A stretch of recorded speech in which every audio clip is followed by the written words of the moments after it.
Bismillah. Un chevron était allé se promener dans une épaisse forêt. Il s'y était si bien promené et si longtemps qu'il s'y était perdu. La nuit tombait, et bientôt il n'y verrait plus rien. Rien à faire pour retrouver son chemin. Et voilà le chef affolé qui crie, se désespère. Il se croit déjà mort, de froid, de faim, ou bien dévoré par des bêtes féroces. Tout à coup, il entendit une petite voix. Grand chef, tu es perdu. Moi je connais parfaitement bien cette forêt. Le chef regarda autour de lui pour trouver d'où venait cette voix. Et c'est un hérisson qu'il découvrit près d'un taillis. Si tu veux, je te montre ta route, mais à une condition. Je te ramènerai chez toi si tu promets de me donner la main de ta fille. Le grand chef tout d'abord refusa de donner sa fille, adorée Lena, à un hérisson.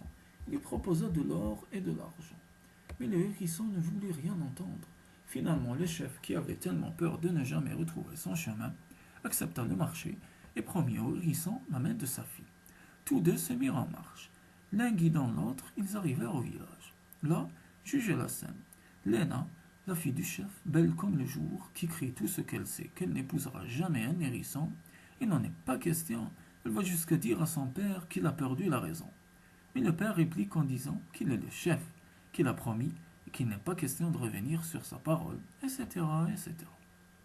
Après cette dispute, la jeune fille fut tout de même obligée d'obéir à son père. Ce dernier réunit toute sa tribu, il présenta le hérisson comme son sauveur, il donna des ordres pour que la noce ait lieu le lendemain.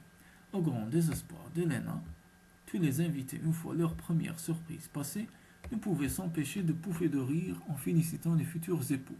Tous se moquaient, tous s'amusaient, tous, sauf Falco, le chef d'une tribu voisine. Depuis toujours, il avait espéré épouser Lena, et il voyait tous ses espoirs s'envoler.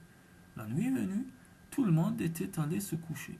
Tout le monde, sauf Falco, qui ruminait sa vengeance. Profitant de l'obscurité, il se faufila dans la chambre où dormait le hérisson. Il s'empara de lui et il l'assomma. Puis il l'emmena jusqu'aux cuisines et l'enferma aussitôt dans une marmite en se promettant de le faire cuire le lendemain pour son déjeuner. Au matin, comme chaque jour, Lena descendit à la cuisine pour y prendre son thé.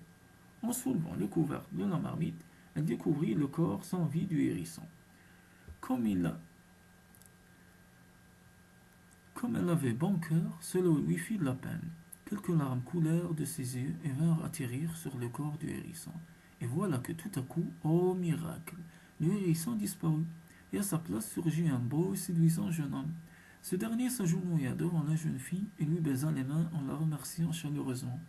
Puis il expliqua qu'il était le prince d'un pays voisin. Il raconta comment une vilaine sorcière, dont il s'était moqué à cause de ses cheveux hérissés sur la tête, lui avait jeté un sort. Elle l'avait transformé en hérisson et l'avait condamné à rester hérisson jusqu'au moment où une jeune fille aurait pitié de lui et pleure pour lui. Lena sécha ses larmes et son visage s'illumina de joie. Les noces eurent lieu nommées comme prévu, des noces comme on n'en avait pas vu depuis que les fourmis ont des pattes et que les mouches ont des ailes. Tout est bien qui finit bien. Depuis ce temps-là, si certaines jeunes Romia continuent à manger du hérisson parce que c'est bon, d'autres refusent au contraire car elles ne veulent pas prendre le risque de dévorer leur prince charmant.